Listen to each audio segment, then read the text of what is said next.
this regular meeting of the Danbury Board of Education. Will all those in attendance please rise for the Pledge of Allegiance? Pledge allegiance to the flag of the United States of America and to the republic for which it stands, one nation, under God, indivisible, with liberty and justice for all.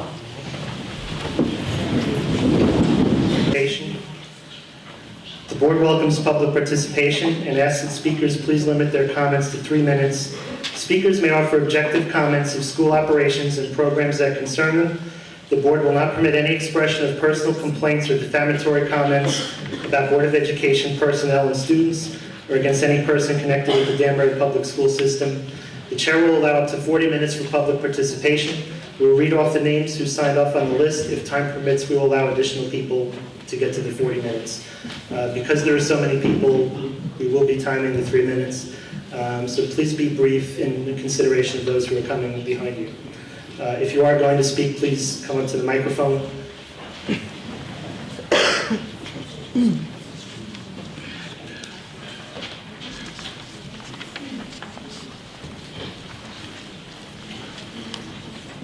Okay.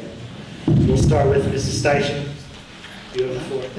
Hi, my name is Sandy Steichen. I am a sophomore at Danbury High School, and I'd like to talk to you about the budget concerns. News about the lower requested amount for the school budget has been in the forefront of our minds. We all know cuts may be deep and numerous. What I don't understand is why administrative cuts were not the first to be mentioned to the press. Why? It is a time to dig deep and evaluate all possible areas of duplication and unnecessary spending.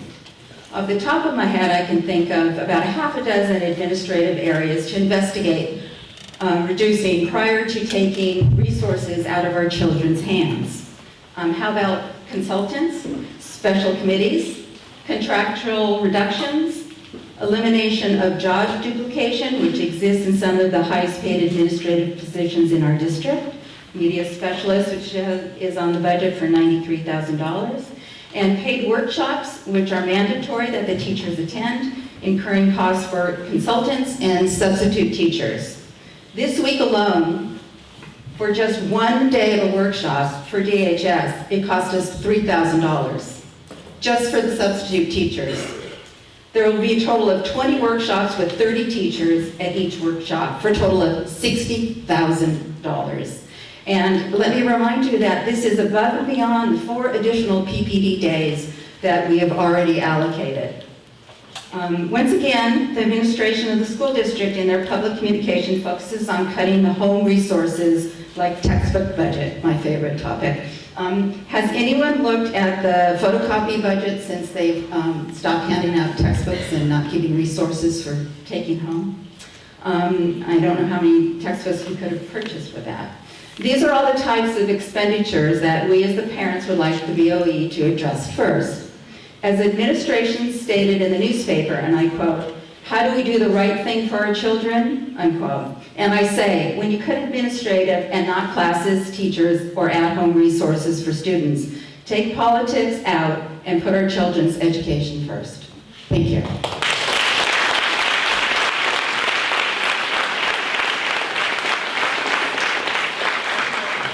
Thank you, Mrs. Steichen, for your participation this evening. Next up is Wendy Gerston. You have the floor.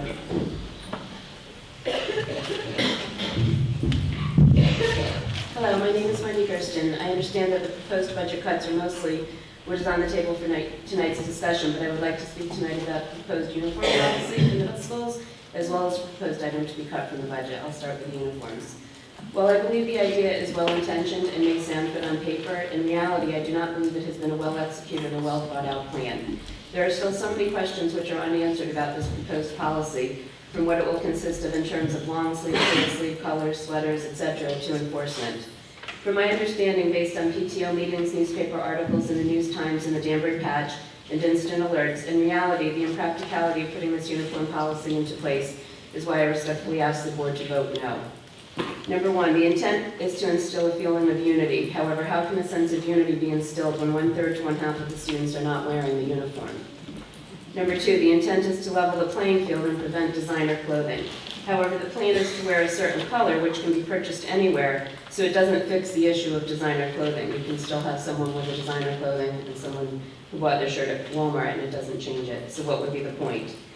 Number 3, proposed uniform of jeans is, in my opinion, a dress code. Jeans are not a uniform. We already have a dress code.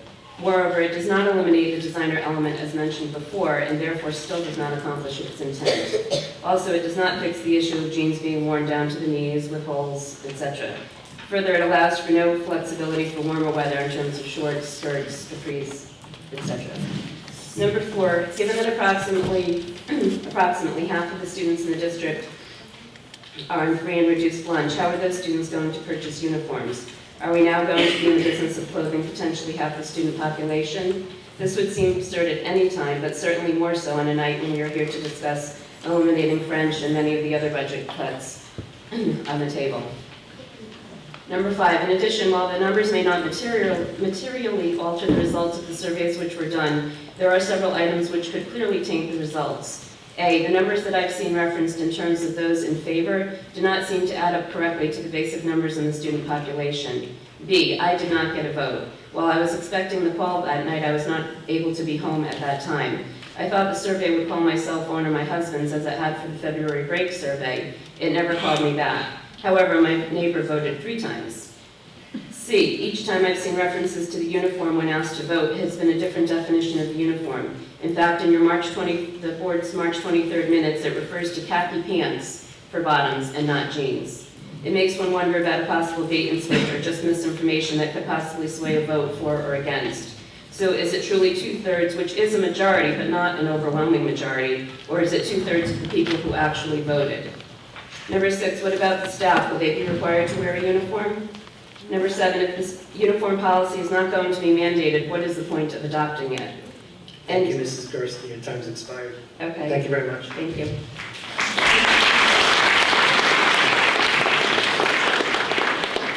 Mr. Kevin Hannan, you're next. Thank you. I'd like to thank the board for being in attendance tonight. It's disappointing to see that you don't have 100% attendance this evening on such an important meeting. I know the board is considering making the May 27th PT Day an instructional day for Mill Ridge Primary and Rogers Park.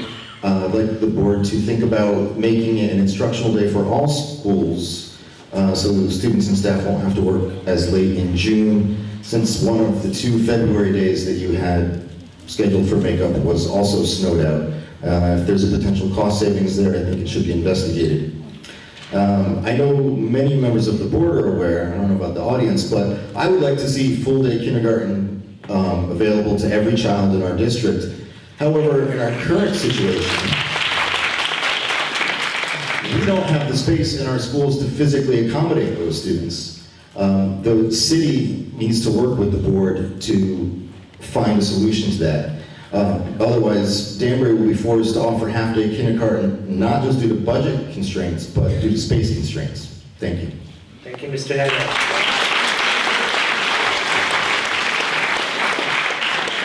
Christopher Margaret's.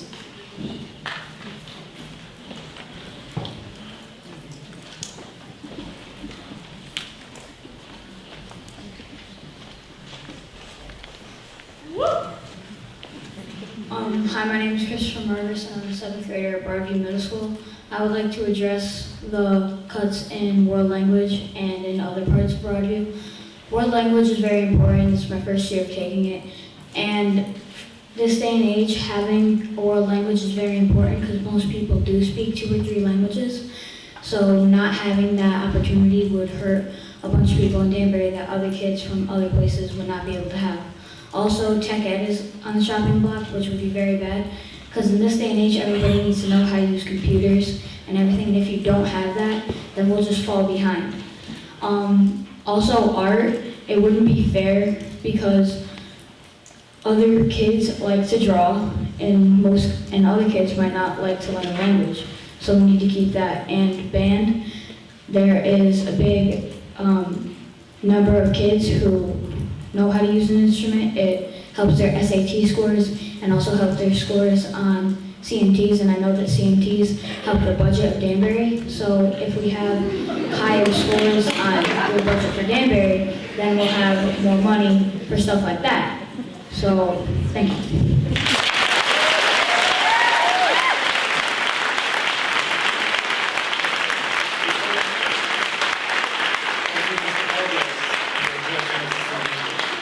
Laura Petruselli.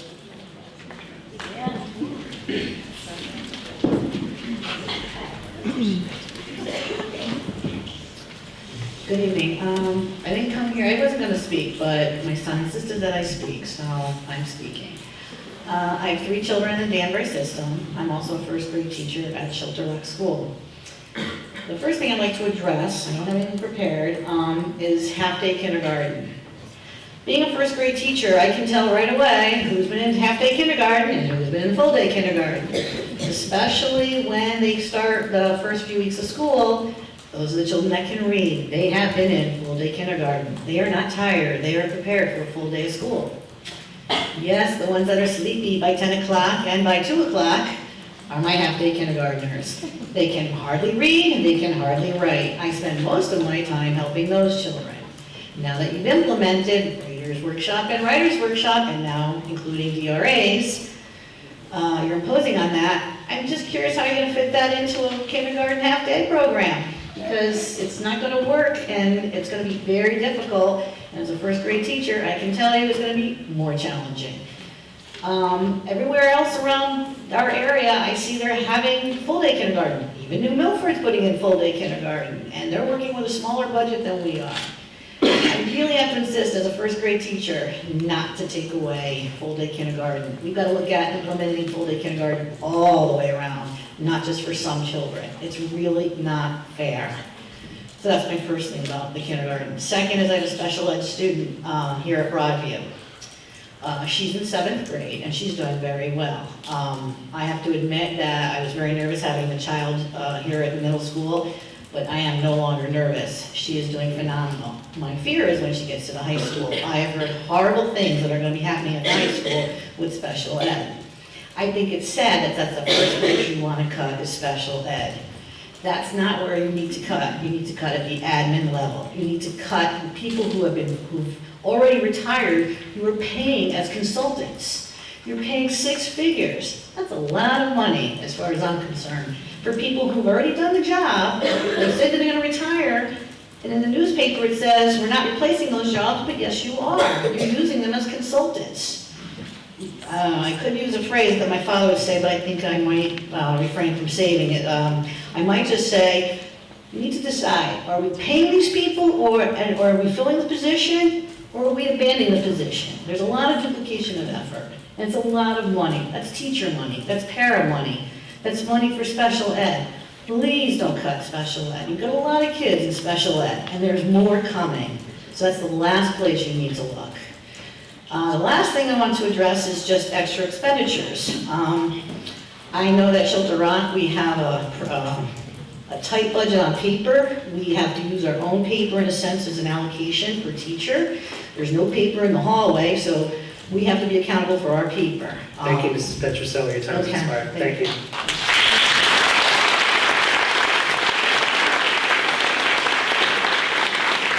Take our motion.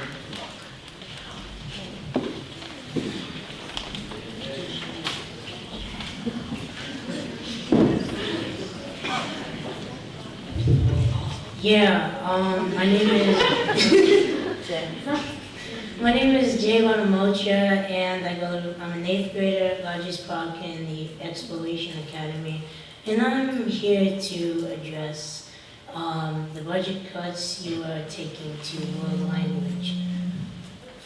First of all, I just came back from a field trip today in Times Square and was with Spanish 2, the 8th grade, and I had a really nice experiencing the different culture that the Spanish countries have to offer to the world, and it really opened my eyes. When I was in 6th grade, I did this 30-day trial thingy of Spanish, and when I went in there, I thought it was going to be hard, I wasn't going to like it, and when I was gonna first go in, I thought I was gonna like it, but after my 30 days, I realized that it was really like nice, and it is a good thing for me to learn another language, a culture. And I went in the 7th grade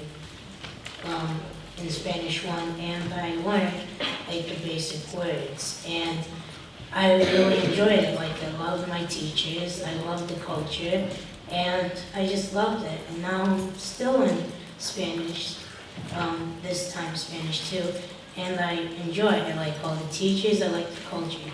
Now, I think it is really important because our society today is evolving into different languages and cultures, and I think it's really important for us to learn some of their language so we can communicate as one. And I think it is really important, and I think you shouldn't like cut any Spanish because it's a really important asset, not to only us, but to everyone in the community.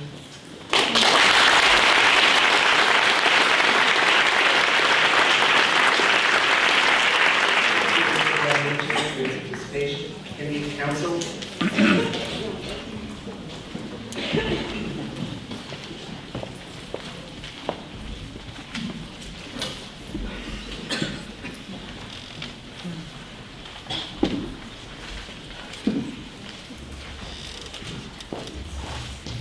Good evening, how are you tonight?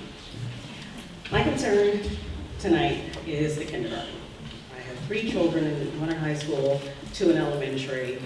Last year I discussed all of that. This year I need to hone in on the kindergarten. It's my last one. Registered her the other week and was told flat out, no full day kindergarten. All right. But we have the wraparound program. Great. But the wraparound program cannot support all of the children in Moore Street. That's going to be a lottery. So now I'm faced with, come August, whenever they do the lottery, to find out whether or not my child has somewhere to go for the other half of the day, or go ahead and to pull her out of the public school system and put her somewhere where she can. If I do that, now there's going to be another strain, which I'm sure like some of the other parents, on like the Care for Kids system. You know, the one bit of assistance we can get to help pay for some of these additional costs, you're going to have more people flooding that. If there's no money in the state, there's no money in the state. Some kids are going to be left at home. Parents are going to have to quit work, something. Jobs can only be so flexible. We really need to continue either with the full day kindergarten, and as the first grade teacher. Before we hear some words from the administration, we'll just point out where we are in the process. Back in February, the board approved an increase of just over $4 million. The increase that was passed by the board was to carry on the existing programs going forward. I think we can all say even that is a stretch, given the increasing enrollment that we're facing in the district. Looking over the past several years, we're up 100 to 200 students every year over the past several years. So the budget that was presented is a bare bones, try to keep all the programs that we have and move them 1 year ahead. That's in the face of pretty significant projected cost increases on the part of our healthcare provider and some other costs. So this time around, salary costs really weren't the major driver of what the projected increases are. But whether they come from salaries or from bus contracts or from healthcare providers, that all means the same. $1 added to the budget would have to mean something else comes out if we didn't get an increase funded by the city. So we passed the budget in February that took the programs ahead to next year. Understanding that the city's in a pretty significant financial downturn, as is the state. We were waiting to see what took place there. And so now we're left with cuts both from the city side and from the state side. The state cut our priority grant funding by $250,000, and the city has lowered our request on the city budget side down to $1 million increase. So that leaves us with about a $3.5 million gap that we need to find, assuming the council will pass what's been proposed. And so that action is yet to come. But the superintendent, the cabinet, the staff has been at work to understanding this might be a possibility, to see what we need to do to meet the number that we're ultimately going to get. What I'll do now is turn the floor over to Mr. Janelli, who is the co-chair of our Finance Committee. The Finance Committee met the day after the mayor's budget presentation, and there was an initial discussion of that, of those possibilities at the meeting last week, I believe. So Mr. Janelli will describe the Finance Committee's meeting, and followed by the administration. Thank you. We had anticipated some bad news, and therefore we had called the Finance Committee for April 6th, knowing it was the day after we received the information from the mayor as to the budget cuts. At the Finance Committee meeting, we were presented with the list as published and as you've seen, and we had some discussion on it. But because of the seriousness of these particular cuts, numbers don't really mean anything. It means something to me because I'm a financial person. I think to the average person, it just means that the board has done something to minimize the gap.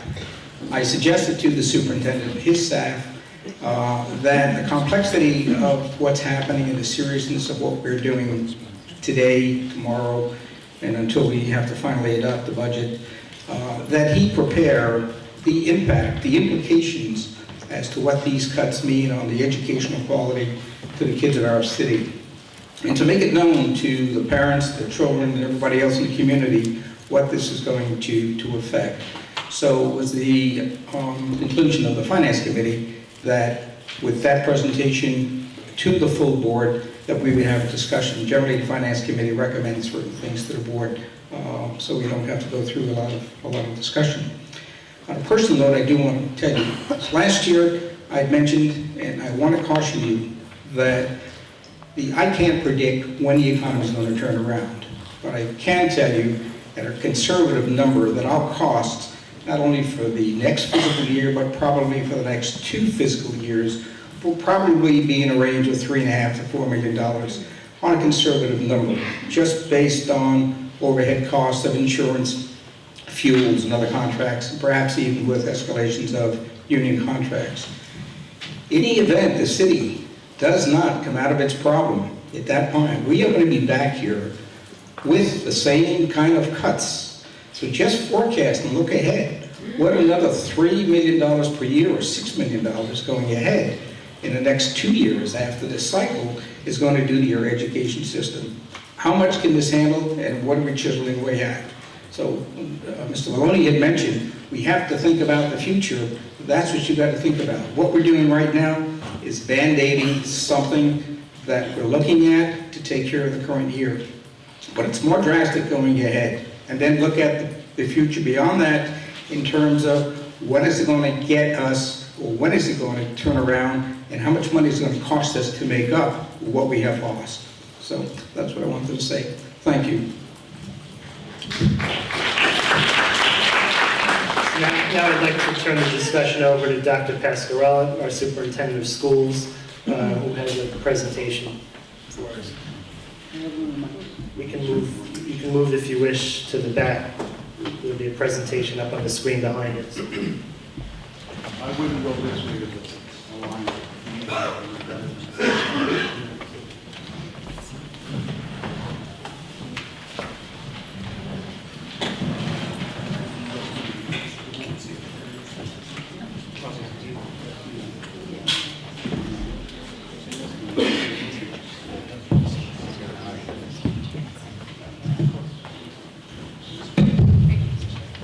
Thank you. Thank you all for coming. As we sat up there, I mean, I applauded for everyone here. This is not what we want to do. We're not in the business to cut the programs. I think someone said at the end, why is it affecting the middle school? One of the things that we did, we kept all the suggestions from last year. This year, I also have on the website, we have suggestions, and I'll show you about the discretionary decisions that we can make for the cuts. But one of the things that we said straight up is cutting so drastically the last 2 years that we really have to look at non-mandated programs. So if you're kind of wondering why, you have to kind of use that lens and protect our core areas. So up here, when we started at the very beginning in October, we told parents back then that in looking at our budget through a lens, we had to state what was the top priority and what was mission critical. And for us, the reading, math, the language, all of that is critical. That is not to say, I couldn't be an educator if I could say world language isn't part of it. Absolutely is. But mandatory time and things that we have to put forward for students comes in the area of the traditional subject matter, particularly at the elementary to the 8th grade. At the secondary level, we have to look at our graduation requirements. You can't offer something to young students and tell them you need to graduate and then not be there. We can't do that. So what we're proposing to the board as well is they accelerated the graduation requirements 2 years ahead of what the state was going to do. One of my recommendations is to stop that as well, not to implement any new requirements that may cost us more money in electives. It's going to be hard enough to offer what we have right now for graduation requirements. So as we look at the very important address the student support, supplement, extracurricular programs, operations, supplies, materials, equipment. If you look at our budget, I thank the teachers that are here and the union that are here. They really took a zero for next year. They're not getting an increase. The administrators as well are not receiving an increase. The cabinet, no one's receiving an increase. That's not big news, but that did take an effort on both parts, recognizing we're in kind of tough times. So that has helped us. The other thing that's helped us tremendously is benefits. We had anticipated about 12% increase. I think we're down to 5%. I guess we're much healthier this year when they did the calculations, which is the good news. So that helped us immensely by keeping some programs. What we tried to do tonight, and the board had asked, okay, if you do this, we all know it's bad, but how bad is it? There are some things said here today. You have to understand that all of our travel has been cut, all of that is gone, and what we have been doing is trying to have what we call in-building kinds of activities, which does cost some money. And we had to maintain some of those things for professional development. We also have issues with materials that we have to look at. But if you look at our elementary reading math specialists, cuts within the last 3 years, $3 million, Bill. The specialists that we had 5,100 students now, we had 4,900 students back then, and we have less specialists. So what we did was 2 years ago, we cut the specialists in half. The state took a fund away from us. We had to remove a literacy person, and anybody that walks around the elementary school could notice the hard work that our teachers go through and teach them what we call the balanced literacy approach. It's hard work, and they had literacy people helping them. We had to cut that as well. So we didn't feel justified in eliminating any of our literacy support that the teachers have at the K-5 level. So we let it stay in the budget, along with our math specialists. Did you want to roll that some more? Administrative cuts, there are some standards out there, about one to every 500, every 600, in terms of how many administrators assigned to students. We here in the district are growing. That's another challenge that we had. Most of Fairfield County is going the other way. We are accelerating our growth. We're going to talk about that later on as well. But we had at one point 57 administrators, 52 administrators for 9,800. We are now 34 administrators for 10,400 students. That's simply to say we've had the economized industry has done it. It's not that everybody's just doing more, and that's what we had to do. We took advantage of retirements, not filling positions. There was a question before, well, are you filling position or not filling position? Well, you know what happens if you have neighbors that are executives or working in industry, they retire, go away, and then they get hired back at a lower rate. You know, we're looking at the same thing. Someone leaves us, we can hire them back at a lower rate. It helps us. We can do it. We try to do that. So we model some of the practices in business by doing that. We also, at the cabinet level, reduced the assistant superintendent, Dr. Walewski, retired, so we didn't replace that position as well. So that's been eliminated. Everybody keeps talking about discretionary. You know, fuel is not discretionary anymore. The paper, everything that we have, it seems to be all-encompassing. The tipping point for what we have to do is incredible. There is not much. There's only 2.5% of discretionary funds of about $114 million. It's not much. And when you look at the fuel in there and the rest, it even becomes less. So, you know, the pencils and the papers doesn't really work. It really comes down to bodies. I think this community has done its fair share. 3 years ago when we started this austerity budget of reducing, and the board kept saying, keep teachers, keep teachers, keep teachers, and we got that. But now it's about, you know, it's about bodies. When people aren't getting raises, benefits are down, that's not really what's really presenting the biggest challenge. You're going to have to reduce people. Breaks my heart to have these youngsters up here saying, I love what you're doing, you're giving us less. Well, we don't want to do that. But in fact, if it's discretionary in terms of non-mandated area, that's why it's on the block, that's why the board's looking at it. That would be the only reason why they're looking at it. 97.5 in non-discretionary funds. You want to roll that up, Bill? Can you roll it up? Huh? Okay, how about the impact then? All right, do you have the next part? Okay. Here are the cost reductions. So what we tried to do is put down the recommendation, and I'm going to stress, these are recommendations, they can change. They're the decision makers up there. We will not know our budget for sure until May 2nd, May 3rd? The first Tuesday in May. The first Tuesday in May, that's when we'll be told exactly what our budget is going to be. This is tomorrow night, we meet with the City Council Subcommittee to talk about this very thing here, in terms of what impact of the $1 million. So if you start with elimination of full-day kindergarten, and some years ago, the board put in a full-day kindergarten. There's one full-day kindergarten at each building, and by lottery. It's an open lottery. It had been done at one time by need. That was, I guess, discriminatory, so then they went to an open lottery. So at every school, there's at least one. In some cases, there's two if people have Title I money, and they're able to run that program. There might be two at a few schools. But what we're looking at last year, we cut the aides, which we felt were all important. It wasn't, in fact, that it wasn't important. It's just that we felt keeping full-day kindergarten for one section was more important. This year, we're looking at, if you look at the history of universal kindergarten all day by fall of 2011, kindergarten class sizes have been increased from 20 to 22. All the kindergarten paraprofessionals were eliminated last year, leaving one adult to manage the classes. And the teacher here is right.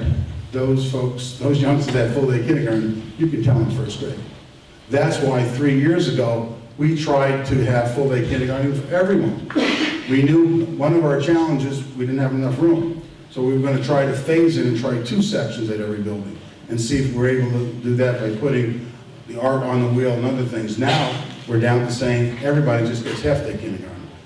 That's pretty severe for us, wanting that full-day kindergarten as a goal. That was a board goal and our goal. So what is it? We're going to cut 11 full-day kindergarten programs, resulting in a loss of 7,200 hours of instruction time and enrichment activities for about 200 plus students. We roughly have about 900 kindergarten in the district. So it's going to impact 200 students. Textbooks, we had an issue this year. We'll be cutting it down to $50,000. No new textbooks to support the 48 new curriculums, guides. And good question, what about if you duplicate? That's an issue, and I can't say it isn't. And we're watching that because we're reducing paper for duplication. English, social studies, science, math at the middle school and high school, extremely limited materials for classroom reading libraries at the elementary school. Use of remaining funds to cover lost or damaged books, class sets instead of individual books in some classes, textbooks provided for students, only for students who do not have computers at home. So the last 17 reading teachers have been cut within the past 4 years. Classroom reading libraries have been implemented in part to help reduce the direct impact of students from the loss while also providing additional literacy. As we're cutting the materials, as we have a balanced literacy approach, we're saying you have to have materials for your youngsters, and we can't even provide that for our teachers, and that's not good. The Title I schools have materials the way it's situated, and they're supposed to have it, and we're supposed to be provided to our regular programs, and we have not been able to do that at the degree that we need to do that. So we have, it's the kind of dichotomies. We do have a dual system. The Title I schools are getting more materials by law, they're getting them, and our regular programs are not. Now here's a tough one, elimination of technology. You know, we know middle school is experimental. You would like to have a full complement of experiences for youngsters. We talked 1 year here about not even having by semester or by year, to try to have them by semester so students have what they call a selective elective. But we stayed with a pretty traditional model, and we kept our programs intact somewhat. We cut them last year as well, but we do have technology the coming year, with our increased numbers in 7th and 8th grade, will have access to world language. Fewer students will have access to world language if we do move ahead and eliminate our French program at the middle school. Approximately 6% of the 7th graders will spend additional marking period in study halls. About 57, almost 6% of the 8th graders will spend an additional marking period in study halls. 6th graders will be in study halls. The 22 days per year that we had in the 6th grade would be eliminated. It's a less common planning for teachers. Right now, we have a middle school. A middle school is, it's not like a junior high in a lot of ways, in terms of the way the content's presented. In addition, our teachers are in teams. And one of the things that are key is that they plan together.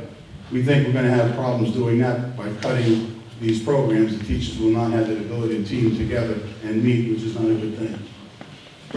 Family and consumer science was eliminated last year. World language was reduced. The gifted program was reduced to an after-school program, serving a significantly smaller number of students. You know, if any of these things come to fruition, one of the things with the world language, I think we'd have an obligation to the French students that take in 7th grade that we offer some to them in 8th grade. So we'd have to work that out somehow. But we would not have it at 7th grade. So that would be something that we would have to work out with our middle school principals. Elimination of 3 teaching positions at the high school. And we say special education elective. Dr. Rossi is here. What we told him to do is he would have to look at his courses. I mean, if there are enough students with IEPs, you can't cut the special education. You just can't do that. We were just looking at some numbers. We did this last month. The youngsters are just beginning to select their courses, and the parents are going through their IEPs.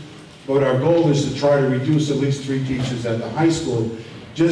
We're only reducing because we're backing in a number. We're not making very good educational decisions here. Just understand that. We have a number that we have to back into, and we're looking at how we can apply it. So Dr. Rossi and Dr. Glass and Dr. Martins and the department chairman are looking at the courses, and if they're low courses and they can't go, they'll be eliminated. It might not be special ed. It may not be any of these up here, but some other elective areas.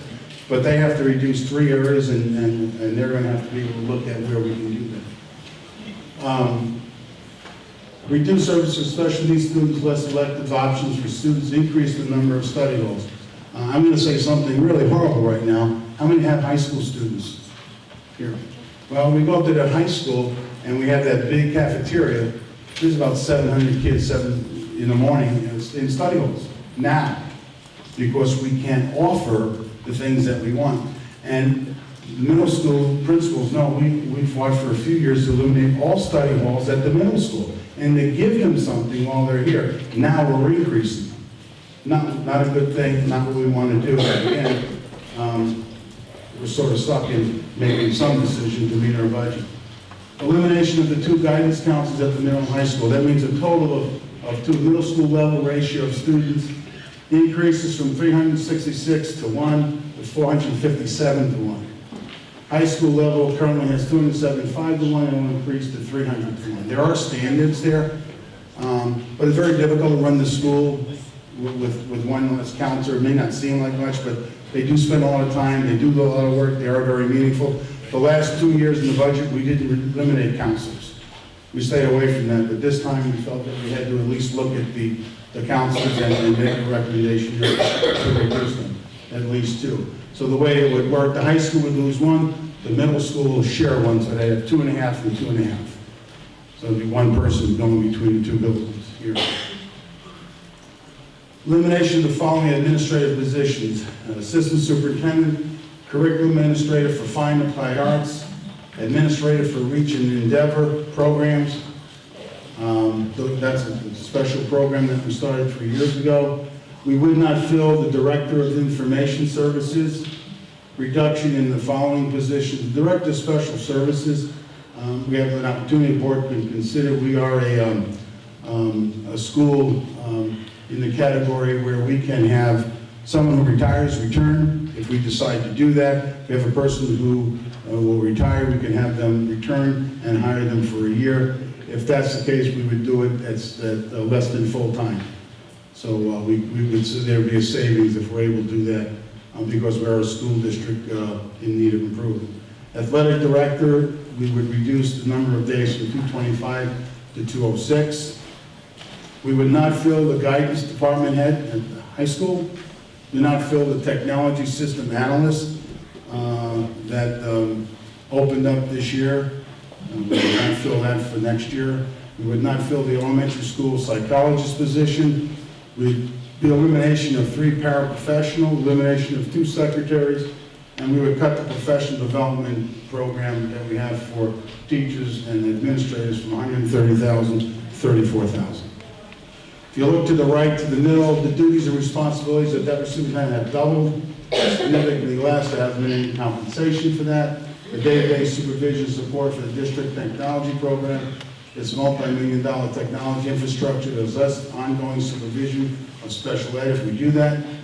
Less supervision of guidance for art, music, business, education, family, consumer ed, and science. We also will have less people at our alternative school and students that are expelled. We're going to have to figure out how we're going to supervise that. And there'll be less art, music, psychology, support service in the elementary schools if we were to do that. By eliminating some of the fine arts at the elementary school. To the right, 53 administrators in 2008 cut to 34. District-wide instruction leaders cut for about 60%. You want to go up? If you look at the notes, class-side guidance of 22 for kindergarten, first grade, 25 for second grade. Fifth grade may have to increase depending on the percent that we have that comes in. Overall class-side guidelines 2 years ago were 20 for kindergarten through grade 2, 25 for grade 3, and 5. Some courses at the high school level will not be offered if they require additional staffing and if they have limited enrollment. As I said, the following groups receive 0, the paras, the secretaries, superintendent, teachers, administrators, I believe the custodians as well, right? Did they not, just about everyone? So, in closing, I know it's horrific, and I know it's very hard for this board because this board does not want to do this. But at this point, unless we receive more funds from the city, and as Irving talked about, they have their challenges.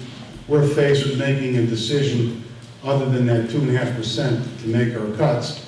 And these are programs that are not, quote, required programs that we have an opportunity to reduce. Do they impact youngsters negatively? Absolutely.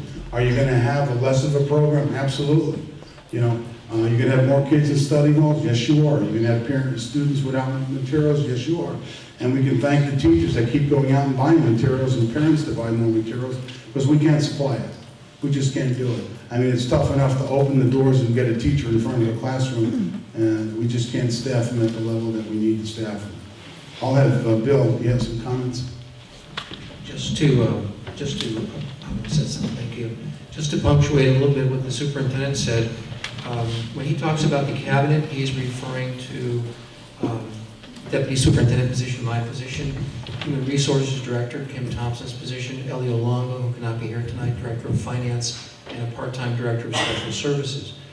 That's the team that put this together. I can tell you all of us are parents, all of us are taxpayers, all of us are educators. When we went back to what we really needed to focus on, you look at these 3 concentric circles, that mission critical, you really don't have a school system if you don't have reading, writing, and math, basic skills areas. Clearly, that's not enough for a school system, not in the 21st century. If you go to the yellow circle, those top priorities, we have to have those by law. They're non-negotiable. Educational law says either you choose to do it or not. If you choose not to do it, you're out of compliance with state and federal law. There are obviously penalties. So we're left with the blue circle that allows us to look at areas, or forces us to look at areas that fall within that blue slice of the pie. 97.5%, we have no ability to move. So that drives us to places where we don't want to go. As educators, just a quick punctuation on a couple of points. I sat with Sal and most of the members of the board that are here today. Back when we did the 5-year goals for the board, we were in a retreat for a day, and we came out with a vision statement that said we would have universal full-day kindergarten. And I heard a number of speakers speak to that. That was our vision. Every single child in Danbury would have a full-day kindergarten program. And we had actually figured out how to staff those rooms and where to put the kids based on where we were back 4 or 5 years ago.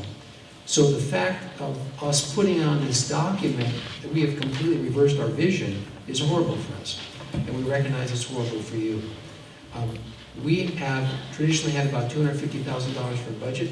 Other school systems our size have as high as $10 million for budgets. We're textbook budgets, not total budgets. $10 million for a textbook budget for a city our size. Is it high? Yes, it is. Is it particularly low? No, not necessarily. That's about the range.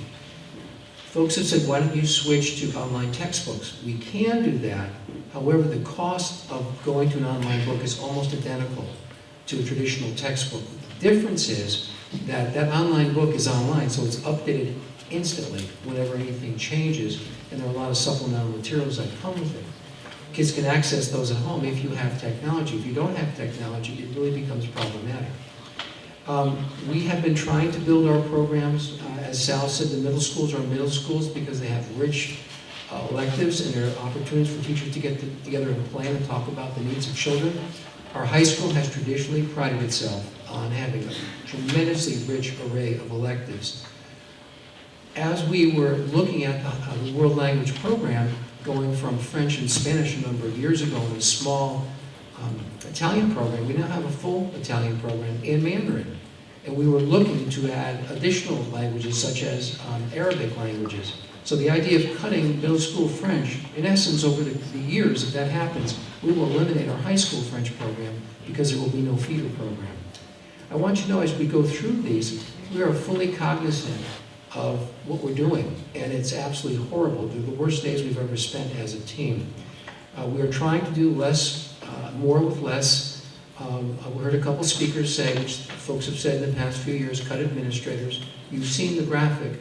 60% of our central office administrators have been cut, yet we've produced 48 new curriculum guides because we were significantly behind, because at that time we were considered to be understaffed. We're dramatically understaffed. We have 40% of the staff we had before, yet we're producing as much as we did before and actually a little bit more. How? Because our folks are working for free on the weekends. That's just the way they're doing it. Last piece I just want to punctuate is the professional development account. There was someone made a statement, why does the Danbury Public Schools have a $3 million professional development account? And we have no idea where that came from last year. In reality, it's $130,000 cut back to $34,000. What do you do with $34,000, especially when one or two of the speakers spoke about the subs and the cost for consultants? Those consultants that were mentioned tonight were paid for by external funds. They were not paid by Danbury taxpayers, let me put it that way. The Title III bilingual grant covered the substitute costs. They covered the cost of the trainers from out of the district.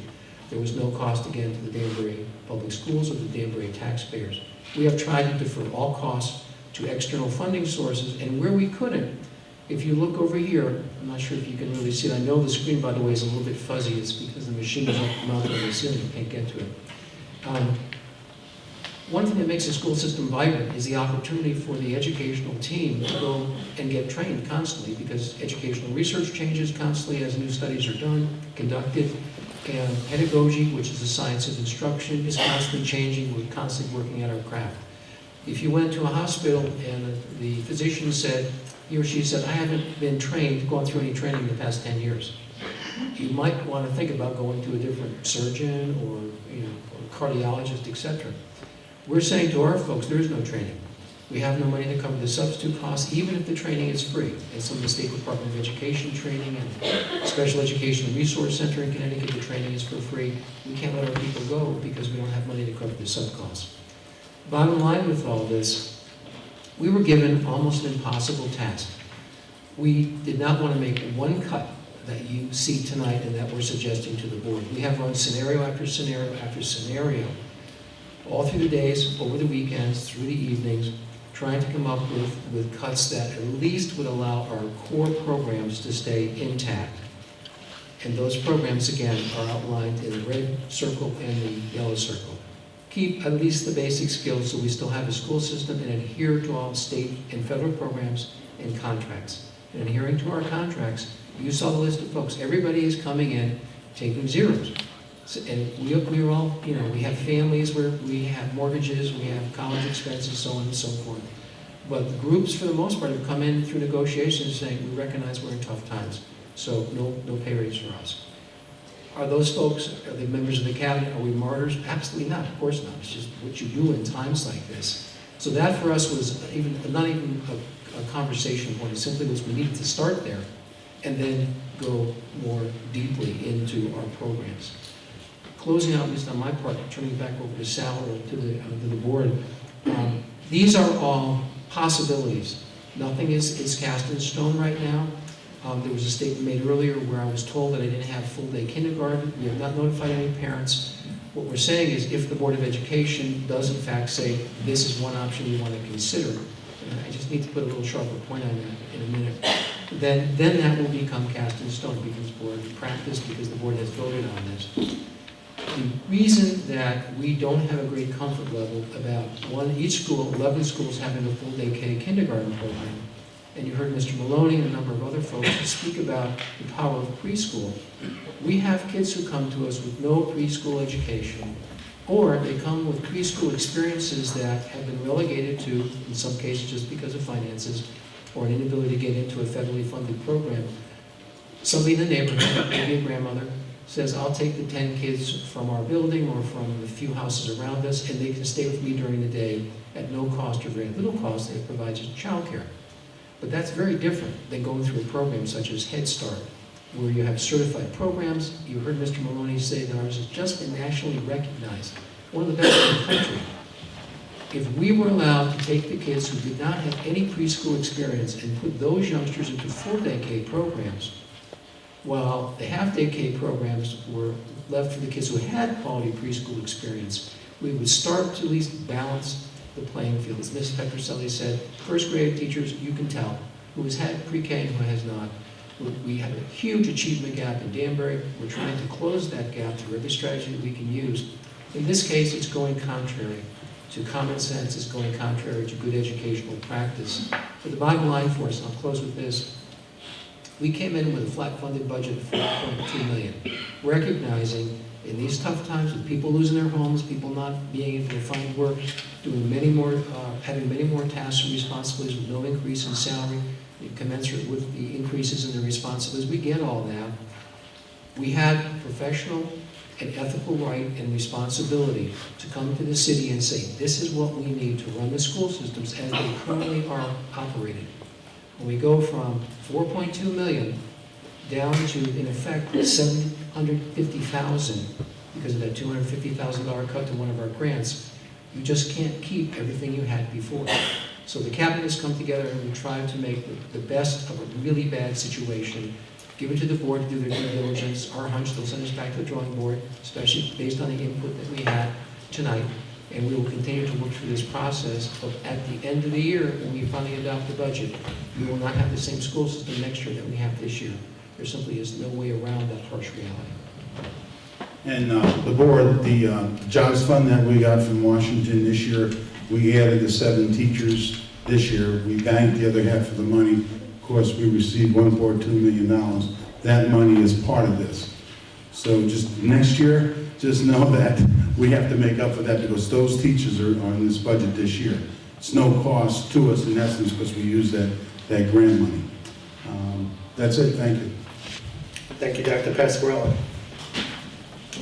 Before we open it up to board discussion, I just want to open the discussion with a couple of comments on what we've just heard. And none of it is very good at all. None of what we heard over the last couple of years has been very good.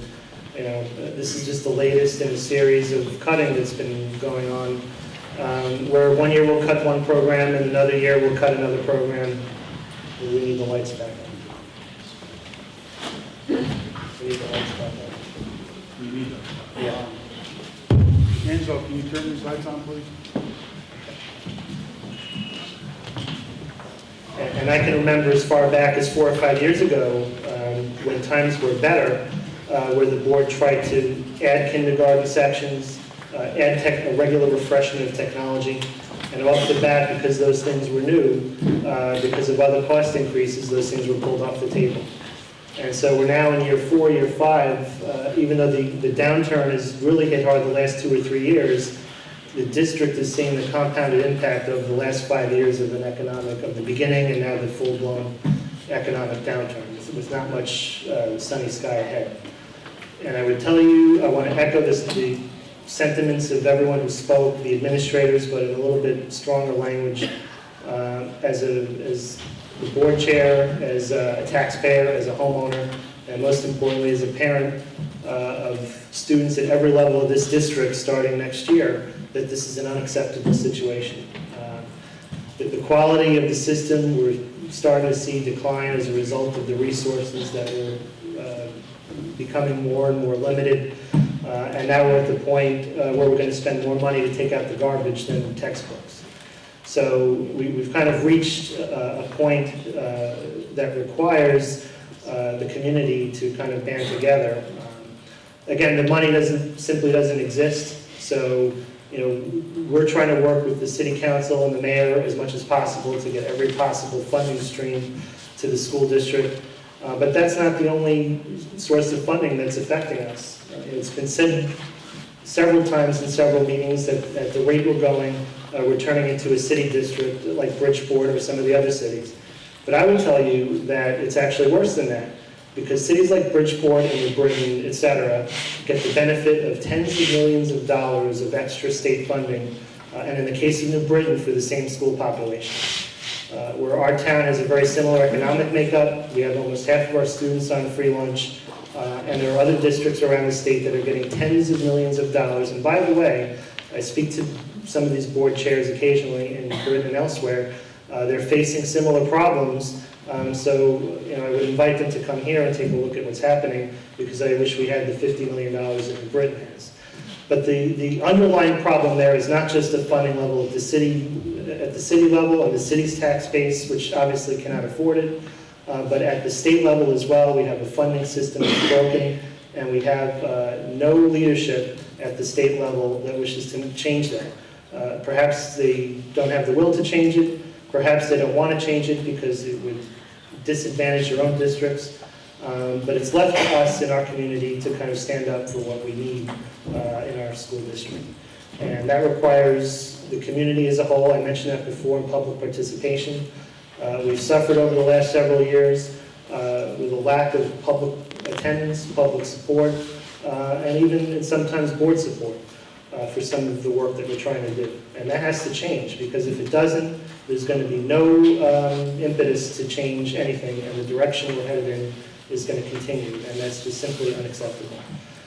So I would suggest, in the past, my experience with the school system, even before I became chair, or I was even on the board, was that people only showed up if it directly impacted their child, or their child was doing something like a project or a concert or something like that. Well, the time is now where it's affecting what's on the table, or what has been on the table, is affecting everyone in this room. It's affecting everyone who's not in this room. And it's important to get that message out to everybody in every language so that we bring up the community support that's needed to fund the schools where they need to be. That's my opening comment. We'll turn it over to other board members who wish to speak. Mr. Tabersack. As a chair of the policy committee, I'm obviously very disappointed that we're putting the high school graduation requirements and curriculum changes on hold, since the policy committee did pass a policy increasing the amount of credits for graduation by, I guess, from at least 5 whole credits.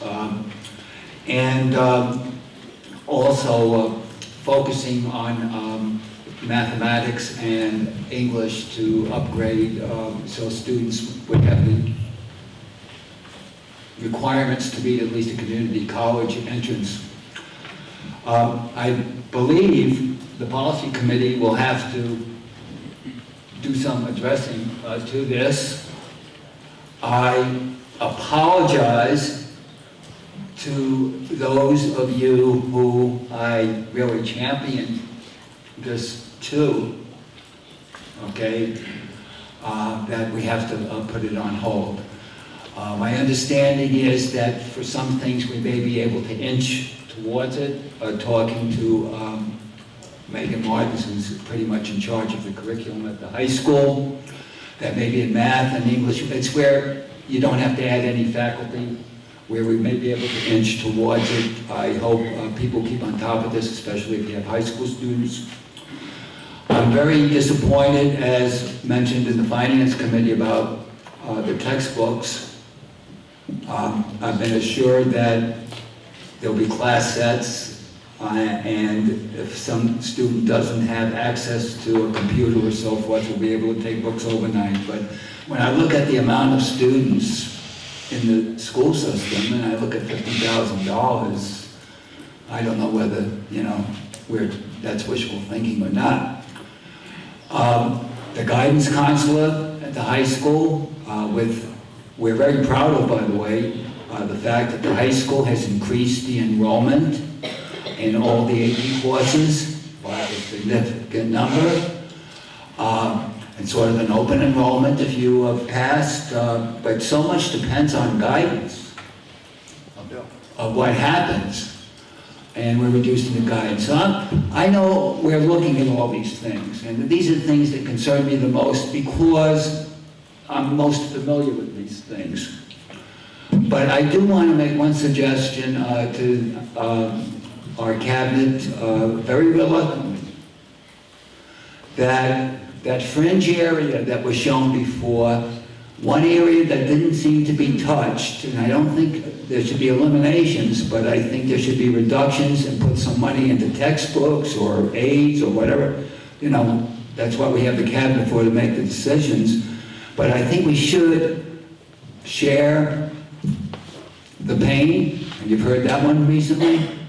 And I think some of the extracurricular activities should bear some of the burden, and I hope the Cabinet and the Finance Committee looks into this. Thank you, Mr. Tabersack. Mrs. Leroy. Thank you. I just wanted to piggyback on what Mr. Tabersack just said about extracurricular activities. I hate to see us cutting programs like French and Tech Ed at the middle school. I understand that extracurricular activities are very important to the students. I totally understand that. They are, however, not more important than academics. And I too would like that area looked at. I was also wondering, Sal, if I could ask you about the curriculum administrator for fine and applied arts position. You had talked about stipending that out. Is it not possible then to stipend out something like the athletic director position? And if not, could you tell me why? Well, if you don't have an athletic program, then that's a moot point. So it depends on, when you say look at extracurricular activities, let me just give you a backdrop of that. We did do quite a research on extracurricular activity. We did it last year, we did it again this year. Those school systems that are in the city schools that had a system of assessing students for participation wind up paying for people to do the collection, and then there's not enough people to collect from. And between reduced and free lunch programs, that you really don't wind up collecting money. So to think that you collect money really doesn't happen. We've done that research twice. So, I mean, we'll look at things, and that's pay to participate. An athletic director, can it be a stipend position? I think at a school with almost 62 levels of sports, it's actually, I think, not possible. We have eligibility problems, scheduling problems, medical problems, coaches that are not certified and certified, fan issues, officials that have to come, buses, transportation. What does an athletic director do? Maybe if you had 300 or 400 kids, a small high school, typically you might see a small high school with an assistant principal / AD person. But I think in our high school, with the number of levels that we have and the competition level that we have, I don't think it's doable. I think it would be a major mistake to do that. So I don't think you can stipend it. You can pay somebody $25,000 if they want to do it. I mean, we kind of, but what's they going to do? They got to be a Saturday, Sunday. During the day, the person needs to be there to take phone calls, reschedule games. There's a lot there. I think we do have to figure out, in my mind, the way I settled up on this, It's not a mandated program. I call it co-curricular, not extracurricular. I think it expands, much like the world language, much of the other things in terms of what we do for youngsters in life, participating in a co-curricular activity, dance, drama, badminton, golf, that's a preparation for life, as well as, I look at it as a core for myself. But if the board wants to look at that, I'll look at that, but I don't want to give you the notion that if we do a pay-to-play, because I'm not willing to take away from youngsters that are looking at scholarships and activities, carte blanche, but if we go to a pay-to-participate, it's going to be hard to collect all the money. So that is something we looked at. There is the possibility of doing something, but as far as a part-time athletic director, I wouldn't advise it. I wouldn't advise it. Okay, can I ask one more question? Okay, great. We have 3 school-based health centers that are either federally funded or funded by the state, correct? We have one at the high school, and one in Rogers Park, and one at Broadview. Yes. Right, okay, and they're either federally or state funded, or both? I think they're a little bit both. Okay. And we still have additional nursing staff in those buildings in addition to the staff from the school-based health center? We have our own, we did reduce them last year, by the way. How many did we reduce last year? Do you remember? Yes, Pat's sitting right here. I think we reduced one nurse at the, pardon me, Pat? We have 1.5 nurse at each middle school. 1.5 nurse at each middle school. Is there a state mandate for nurses at the schools? No. Okay. Has the board ever, or has the cabinet considered outsourcing the nursing responsibilities? Well, let me Doing a cost comparison? let me put this diligently. We have their importance is no question. When I see kids in saving lives, I know we're not saying a lot of our nurses, even the 1.5 is difficult. Our nurses come very economically and very reasonable to us. I don't think you'll find any outsourcing that would be a savings for us. But we've already done that analysis? Yeah, we looked at it, and Kim is there. I mean, it would be an issue in terms of that as a union, but if we were to go out, as we looked at the question of custodial, and, we have, I think it's 1,500,000, where is it? Is Rodriguez here? Is it 1,500,000 square feet? 1,600,000 square. Okay, I was close. We looked at that in terms of the number of staff that we have.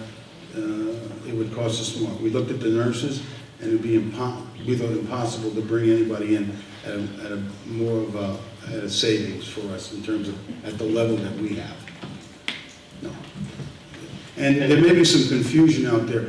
We work separately from those clinics. No, I understand that, but they're federally and state funded, and that's why Yes. I wanted to enter into discussion, if we could enter into a discussion with the Department of Health to talk about maybe expanding the scope of their responsibilities, and which might result in further cost savings for us. I think this is Laura, and I can just Yeah. add a little more to the discussion.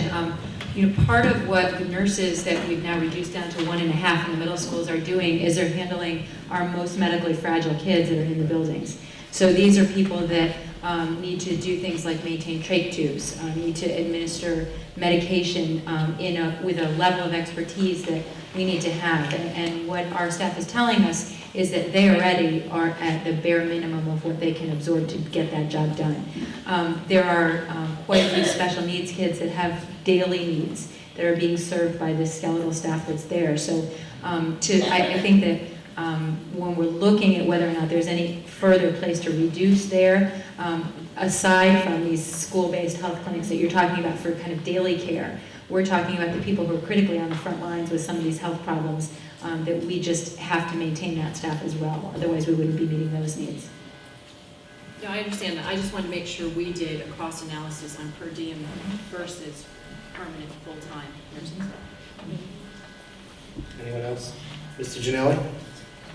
Remind all the board members to speak into the microphone. Thank you.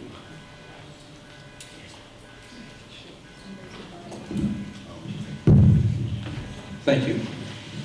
First, I'm not happy with what we're doing here in this particular budget.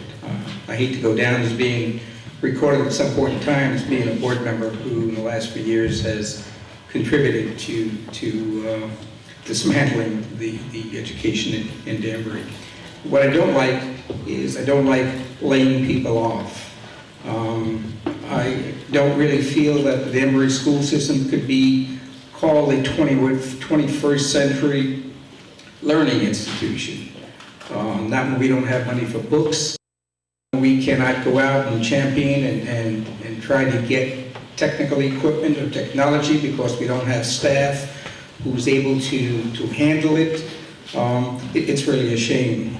My question to the cabinet is what I would like to see is a list of those items that are not required to be, there's not part of a required curriculum. I think we have to start with that, whether it be paying for the marching band, paying for some sports, paying for coaches. I think that's where we have to start cutting, is on the frills and trying to maintain the infrastructure of the particular quality of the education. Again, as I said earlier this evening, my fear is not only this year, but we're going to be back here next year, we'll be back here the year after. So it's just a matter of time if things don't really get better. And unless you see a miracle coming, you're going to start seeing what we're preventing today. You're going to see it in a short time future. Also, as Irving had said, it's very important for the parents not to storm the gates of City Hall, but go up and at least make your point to the council, because they are the ones who give us the money. Just like they often tell us, we don't tell you how to spend the money, but in this particular case, they're the ones who give us the money. At least make them aware of what it's doing to the educational system here. I don't know if there are any council members here, maybe they'll see it on TV, so hopefully they'll understand what's happening, that it'll help them make a particular vote for us. But I do wish we could have that list, along not only with the items on it, but basically with some costs on there so we can evaluate. I don't like seeing, as I said, textbooks cut. I don't like seeing Head Start, because I think that makes a tremendous contribution for us. Mr. Boney talked about space. Even if he was able to find a place to move out tomorrow, this board doesn't have one penny to move anything into that. We couldn't afford to buy a pen or a pencil. So it's really a moot point. Like, it isn't moot relative to getting started for him to get out of the space for us to plan to get in there. But the point is we don't have money to do anything. Thank you very much. Just for clarity's sake then, Dick, are you saying that those non-mandated program, just know at the elementary, middle school, at the elementary school, kindergarten is not mandated. You do not have to have kindergarten. I'm just saying, you don't have to have kindergarten. That's it. You don't have to have nurses. You don't have to have media people. You know, and now let's just take a media person. The elementary school media persons are used to satisfy teacher contracts with a prep period. So it's not even a K-8 because the middle school has no athletics. So it's really a secondary issue. And if I'm going to look at athletics or co-curricular, then you're going to have to look at every drama, every stipend, everything that you have in order to be equitable among and throughout the high school. And we'll look at that. So they're not mandated programs. The other things are not mandated programs, it would be hard-fetched to say because students have to take electives to graduate. Where they choose that elective, they have the autonomy to do that. What Dr. Rossi is doing is, where there are low numbers in those elective areas, then he's going to have to eliminate them. And that's what he's looking at right now. So English and mathematics and the rest will go. So I guess what you're saying to me then, to look at the non-mandated high programs, and they're basically kindergarten, and then we're not going to do that. So it's high school co-curricular activity. Is that what you? I just don't want to do a lot of work that. No, I don't want you to do a lot of work because time, you can't afford the time. But personally, I'd like to be in a position to see what is on the plate. We keep talking about having to cut and having to maintain a core curriculum. I'd like to know what the fringes are. I'm going to refer to it as fringe benefits, or what the outer core is. I certainly wouldn't make a decision on a specific issue, anything that you give us on a list, without your professional opinion on the impact of what that would be. So, as a case in point, you say kindergarten is not mandate. I certainly wouldn't make a decision to do away with it without saying, okay, Dr. Pascarella, what do you think the impact is by doing this?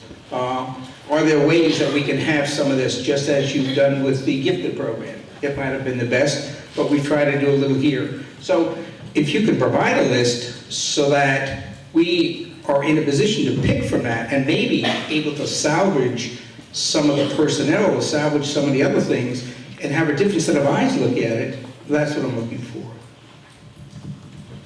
Okay. Again, I'm going to say that at the middle school, areas such as world language are not required, home economics is not required. You know, it gets to the absurdity, but I will go through that exercise to do it. I think you're really focusing on the secondary school, but I'll try to bring Bill. We'll work on a list and see what we can do. If I can just comment on briefly. Mr. Jailer, I think what you're talking about, there's a state statute, 1016B, and quoting the statute, it says each school system shall have a planned, systematic, and ongoing program of instruction in the 11 mandated areas. And those include things, in addition to English, math, science, social studies, etc., things like art, music, and so on and so forth. There's another provision in the state law that says, it's called the sole provider statute, and part of that says the frequency and duration of those programs shall be at the local education agency's discretion, i.e. the Board of Ed's discretion, which means, in the extreme, just to make the point, you could have an art program, and Dr. Obrey's here, and I'm not suggesting this, you could have an art program that meets once a month for 30 minutes, and that would meet the letter of the law. So what we really need to do is, in doing your due diligence, it's really looking at talking to Dr. Rossi, talking to Dr. Martins, for example, at the high school, talking to Dr. Obrey, and Dr. Rupp. We're running art programs. If we have a painting program that has 25 students in a class and a ceramics program that has 8 students in a class, technically we don't have to run the ceramics program because it costs us too much money for the number of students. Traditionally, we have run small programs because it's the right thing to do for kids. Not every youngster wants to go to a painting class. We do have kids who want to get dirty with clay. But in tough times like this, we have to make those really pernicious decisions, or at least recommendations. My point with this is we can go back, but we're already to the point where most of what we offer is required by state law. The only wiggle room in that is how much of it is required by state law. The frequency and duration is up to the local education agency, meaning the Board of Education. We can definitely do that. It's just there's not a whole lot there to look at. The bill frequency and duration at the elementaries is defined by our teacher contract with at least giving them a period for prep. It's by default, and right, our by contract default. requires... So in the middle school is sort of similar. It really becomes, I think we can identify those areas, but a lot of it will focus. I don't want to kid anybody. It's going to be a secondary focus. And Mr. Fazio. I sit here and listen to the discussion, and I concur with a number of my colleagues up here. First, I want to thank the people that came out tonight to express their opinions about the budget. It's unfortunate that I think this room holds about 300 people. It's unfortunate that in a city with a population ballooning over 70,000, that 300 people could find the time to come out and talk about the most important budget item in the city budget, and that's the education system in this town. So I'm somewhat disappointed in all of your other fellow citizens who chose not to show up. I think it's a very sad commentary on what's going on in all levels of government in this country, not just locally, and not here in the city of Danbury, but at the state level and even at the federal level. The level of participation, except coming out on election day, and even that level of participation is somewhat lacking, to say the least. It's kind of, what's happening is kind of a result of the non-participation. And I've been sitting on this board for 16 years, working to build this school system up and how, as Mr. Gianelli says, we're sitting here talking about taking it apart, piece by piece, trying not to affect the foundation that will make it come tumbling down. That's what we're talking about. We're trying to stay on the fringes, stay in the areas that are not going to affect the largest group of students. But ultimately, whether it be this year or next year or the year after, if this trend continues, you have no foundation. It is going to come tumbling down. And while I make my living now, I'm retired, but I make my small, meager living in working in the sports field. And I would not advocate for going, as Dr. Pasquarello was talking about, going into the arena of the high school and extracurriculars and cutting the sports programs. But I guarantee you, if that was on this budget tonight and we were talking about that, you wouldn't have enough space in this room to put people. You wouldn't have enough space to put people in the auditorium of the high school. And that in itself is a sad commentary, because we're talking about here things that affect education to the small group of people that's here. We're not talking about what's affecting the greater majority. But I concur with what Mr. Tabasak said before and some of my other colleagues. We need to spread this out broader across the budget than we have been doing. And maybe we will get some more participation from the electorate in this town. And maybe the electorate in this town and the next town and the town after that will start telling the people in the state they need to do things somewhat differently than they do it now. And I've pretty much said what I have to say. Thank you, Mr. Fazio. Anyone else who hasn't yet spoken? Mr. Scarzifather. Our biggest problem here is that we're not going to get any more money. That I know for a fact. It's never changed. Whatever the mayor's budgets come in as is what we've got. The mayor has said that we may get some draconian, I didn't even know how to spell it, and I didn't even hear it before, but if we get those cuts from the state, we will really be here, and we'll need the high school for the cuts we'll make then if this happens. The biggest problem in this state, and I just happened to be looking up on the internet the other day, that Connecticut is the 4th highest state for property taxes. 4th, we're number 4 out of 50 states. We have to look at, the state has to look at, new ways of financing our schools. Some schools are, you get Richfield and you get other schools in these higher end, get all the benefits because they can afford to pay for it. Our people sometimes can't afford to pay for it. We used to be able to, but for some reason now our tax base is like leveled off. We're not a poor community, but we're not a rich community. So in the long run, we're in the middle. We can't put our heads in the sand and hide. I see this cut the textbooks to $50,000. Wait, we didn't know why put $50,000 in textbooks. It's nothing. That's nothing. And you got 7th, 8th, and 57% of 8th graders will spend an additional marking period in study hall. You know what study hall is. We've all been there. It's just a babysitting thing somewhere because they got no place else to go. There's no place else for these children to go because we had no teachers to teach them whatever elective they wanted or whatever class they wanted. We're not up here, I'm not up here, certainly not up here to cut these things.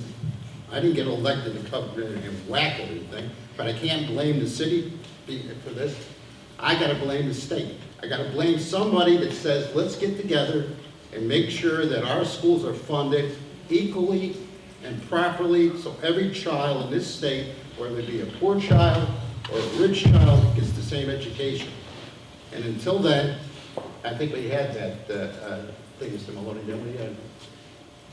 Where we had that discussion with the governor one time. You were a congressman then, well, anyway, we had that discussion, and nothing's happened. And until we do that, we're done. And believe me, people, believe me, we're going to have some really bad cuts in the next few weeks, especially if the state comes in. We only want, if they just come in and leave us alone, we're going to have, there's going to be cuts. If they cut us, it's even going to be worse. Anyone else who hasn't yet spoken? Mrs. Cooper? Thank you, Mr. Chairman. I would just like to thank everyone for coming out tonight and voicing your opinion. I certainly feel that this board and the superintendent and his cabinet has put a lot of effort in. The committee, finance committee, and those that serve on it have really worked hard to bring something to the table. But I truly, in my heart, feel, as I have sat on this board for 20 years, and as I look at what we're doing now, we are really not giving every child that comes through the door a quality education. Not with all the cuts, not with the textbooks, and not with this and not with that. And I truly believe, I was at a utilization meeting, I think it was last week. Again, Mr. Maloney was there, and we talked about preparing our students from one stage to the other. As we look at Head Start, they prepare our young minds. And then we come to kindergarten, where their minds are more prepared. And as they move on to the next stage in their life, I just don't understand how we can really chop up our schools, because I feel right now, all we really need to do is put a lock on the door and say, you stay home. Let mama do whatever she has to do. Because we are not providing anything. The money is not there. And I understand, I truly understand what we need to do as a board. But, you know, how do we get to where we need to go to make sure that every child receives a quality education? Thank you, Mrs. Cooper. Mrs. Molinaro?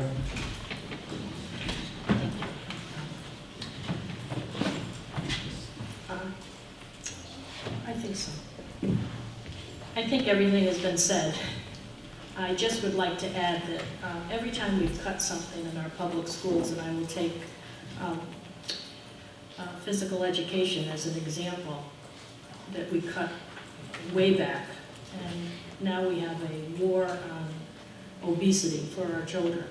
So every time we make a cut, we're doing our children a disservice. We know it, and I'm probably preaching to the choir out there, but I just want everyone to know that this board does not want to make any cuts. We have to make cuts. And the city doesn't have any money. No one wants more taxes.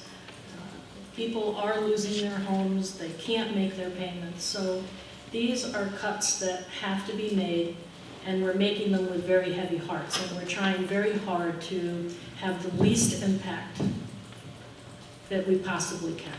Thank you. Thank you, Mrs. Molinaro. Mr. Gaylor? Thank you, Mr. Chairman. Listening to my colleagues speak and being the baby on the board, I came out here to make sure that the children of Danbury get what they deserve. And we cannot fight a battle by ourselves. We need everybody out here in this audience to tell a friend, to tell a friend, to tell a friend. You gotta come out. You can't wait until it's time for the budget to take and come out and get angry. You need to start coming out early. You need to start coming out often. There's a lot of faces I see out here that come to, if not every meeting, almost every meeting. This is rough. This is hard for us. It's almost tear-jerking that we have to sit here and make a decision between things that I believe our children need. We are one of the best cities in Connecticut, and yes, it's hard that the city has no money, but we need to start making noise every place we can make noise for our city and for our children. And the Board of Education cannot do it by themselves. The cabinet cannot do it by themselves. We need the support of the city. We need the support of people. And we need to fill these rooms so that when people see, they know that we are interested in doing what we can do for our children, for our town, for our community, because without them, we will be nothing. So please, I implore you, I beg you, come out in droves, come out in numbers to the city council meetings, to the Board of Ed meetings, and let your thoughts be known. Mr. Maloney fights hard for us all the time. The board fights hard, the cabinet fights hard, but we can only do but so much. So I beg you, and I thank you all that came out for tonight, and I really thank all of you that stayed for the whole thing, because This is something that's very important, that needs to be heard, that needs to be done. Thank you. Thank you, Mr. Gaylor. We need to move along. So has everyone spoken? Okay, just want to make a closing comment. Yeah, the next step from here is tomorrow night, the City Council's Education Subcommittee will meet to discuss the budget proposal. I think this forum and this discussion was incredibly important. In prior years, we had the budget that the board passed, that's what the council looked at, and we get a whole series of questions and what-ifs. I think we'll be prepared to talk with the council tomorrow night. There may or may not be any more money available, but at least we'll have a coherent message as to what this $1 million increase to the board's budget will mean in terms of the reduction in quality of the services we provide. And I think we'll be able to have a more intelligent conversation with the City Council tomorrow night. So I would encourage all the board members to attend, as well as any members of the public who may be interested. And we should all be interested. So, Mr. Scozzafano. Their public hearing is on the 20th, I think. There will be a public hearing on the education budget, No, so it's that's, on the whole budget. well, yeah. Tomorrow's just the education I subcommittee. understand that, but most of this budget, they're going to be calling people who listen to the education part. The 20th is they're listening to Right. it. So it's during April vacation. That's for everybody. So, I would encourage you all to look at the city's website and make sure you don't miss any meetings. Mr. Tabersat. 7:15, City Council Hall, the third floor. Okay, if, I didn't catch the time, that's what I just mentioned. It's okay? Thank you, Mr. Tabersat. So we encourage you all to attend, and there are dire times ahead, but I just want to acknowledge the work of the cabinet, Dr. Pascarella, the staff, and all of our employees for pitching in for what they do on a day-to-day basis. We're all doing more with less, and that's going to continue to take place, but we have the right people, I think, in place to lead us to where we need to go. So we just need to keep pushing. Mr. Ginelli? One thing you should be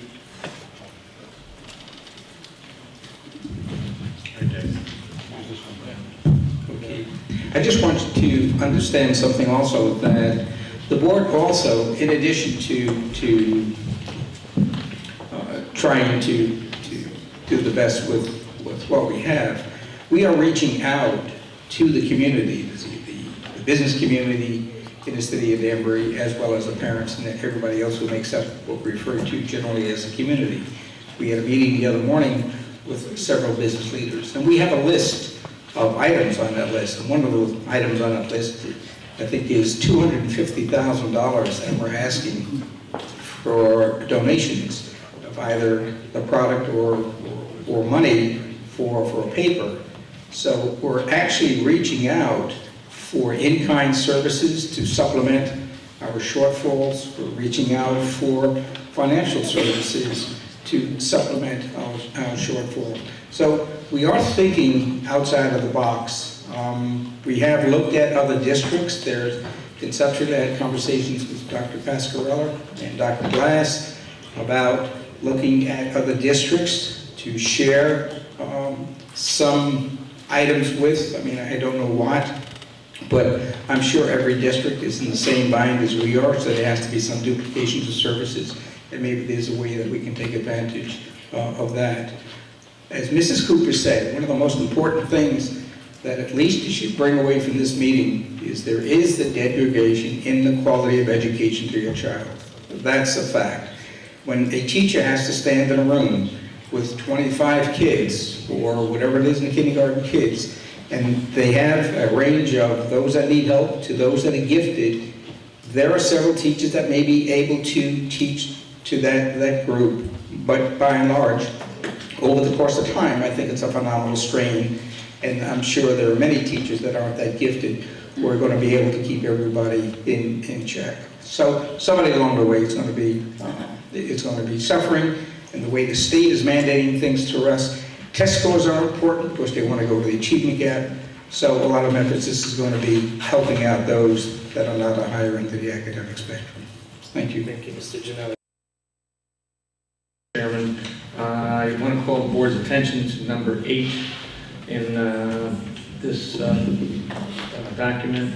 Number 8 reads, board members are permitted to discuss any matter except district business with each other, whether in person or by electronic means, regardless of the number of members participating in the discussion. So I take that to mean then that when the roof was leaking at Danbury High School in the gymnasium about a month ago, and I happened to be attending a basketball game, I would not be able to have a conversation with you, Mr. Chairman, about why the roof was leaking at Danbury High School in the middle of a basketball game, because I would be prohibited from doing that according to this document. So therefore, I move to remove item 8 from the this communication and propose that